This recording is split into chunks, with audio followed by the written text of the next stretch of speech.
people are not Negro Americans, citizens?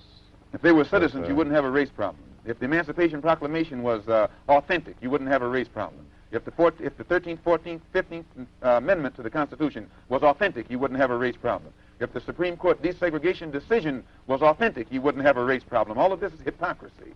And it is this hypocrisy that has been practiced by the so-called white, so-called liberal for the past 400 years that compounds the problem, makes it more complicated instead of eliminating the problem.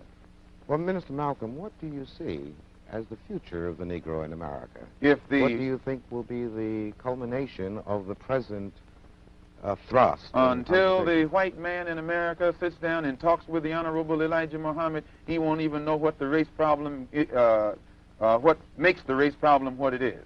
And it's just like Pharaoh couldn't get a solution to his problem until he talked to Moses, or Nebuchadnezzar or Belshazzar couldn't get a solution to his problem until he talked to Daniel. The white man in America today will never understand the race problem or come anywhere near getting a solution to the race problem until he talks to the Honorable Elijah Muhammad. Then Mr. Muhammad will give him God's analysis, not some kind of political analysis or psychologist analysis or some kind of clergyman's analysis, but God's analysis. That's the analysis that Moses gave Pharaoh. That's the analysis that Daniel gave Belshazzar. And today we have a modern Belshazzar and a modern Pharaoh sitting in Washington, D.C.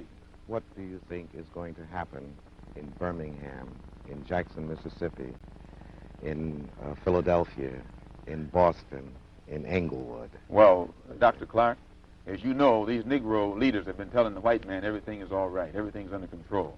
And they've been telling the white man that Mr. Muhammad is wrong, don't listen to him.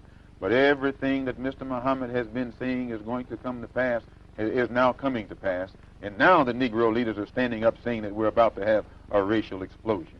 You're going to have a racial explosion. And a racial explosion is more dangerous than an atomic explosion. It's going to explode because black people are dissatisfied.